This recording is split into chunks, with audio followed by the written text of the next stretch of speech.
के लोगों, मैं कुछ मांगने के लिए आपके बीच में नहीं आया हूं। मेरा उद्देश्य सिर्फ समाज को जगाना है। इस देश में, भारत के संविधान में आपके अधिकार क्या है, आपका कर्तव्य क्या है, जीवन का मोल क्या है, जीवन जीने का अर्थ क्या है, इंसान क्यों पैदा हुआ है। यदि ये बात समझाने में अगर मेरा कोई रोल हो, अगर मैं कोई अपनी जिम्मेदारी निभा सकूं, तो मैं समझूंगा कि मैंने अपनी जिंदगी को जिया।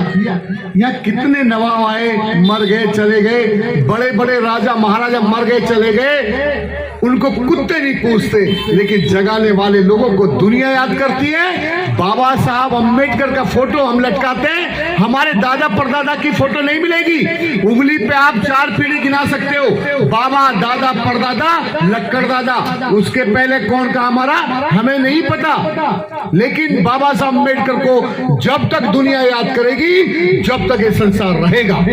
ये है जीवन। जो जिंदगी का मोल समझ पाए वही ज्योतिबा फूले बन गए, बाबा साहब अम्बेडकर बन गए, बीपी मौर्य साहब बन गए, काशीराम साहब बन गए। और जो जीवन का मोल नहीं समझते, वो हमारे समाज के लोग रोज दारू पीते हैं। रोज दारू पीने वाला आदमी 200 रुपए की शराब पीता है और महीने में 3000, साल में 72,000, 50 साल की उम्र आने तक 35-40 लाख रुपए की दारू पी जाता है। ऐ मेरे समाज के लोगों, यदि आप दारू पीना छोड़ दोगे तो तुम्हें किसी की जरूरत नहीं है, तुम भारत की सबसे बड़ी सत्ता के मालिक बन सकते हो। अगर आप पाखंड अंधविश्वास छोड़ दोगे तो आप, अगर अपने बच्चों को स्कूल, कॉलेज, यूनिवर्सिटी भेज दोगे तो आप भारत की सबसे बड़ी पंचायत के मालिक बन सकते हो। ये जो चीजें हैं, यही इंसान को इंसान बनने से रोकती है। जब तक तुम्हारे पास में बाबा साहब का संविधान नहीं था, तो इस देश में तुम्हें कोई अधिकार नहीं था। जानों से बदतर जिंदगी जीते थे, तबकि देश हमारा था। निकम्मे लोगों ने हमसे हमारा अधिकार छीन लिए, हमसे हमारी जमीन छीन ली, हमारा धन छीन लिया, हमारा जीवन जीने का अधिकार छीन लिया।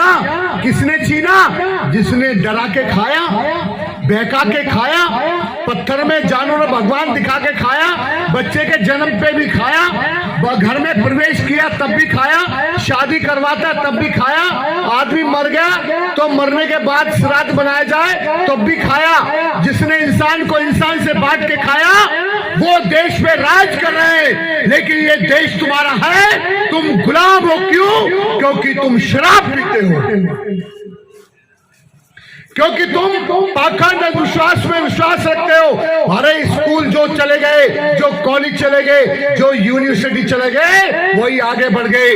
लेकिन आज भी मानसिक गुलाम मिलेंगे आपको। आईएएस बनने के बाद माता का जगराता कराता है, और बाबा साहब की 14 अप्रैल को 200 रुपए देने के लिए 3 बार चक्कर कटाता है।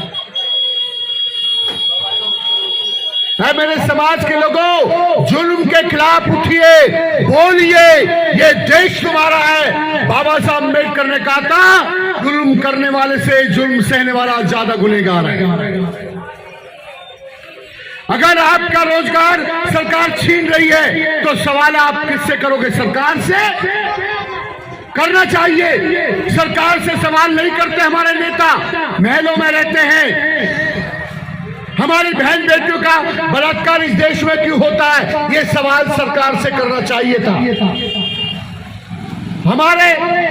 हमारा रोजगार क्यों छीना गया? हमारा आरक्षण क्यों छीना जा रहा है निजीकरण करके? ये देश हमारा है, हमको गुलाम क्यों बनाया जा रहा है? हमारे बच्चों के स्कूल क्यों बंद किए जा रहे हैं? ये सवाल सरकार से करना चाहिए।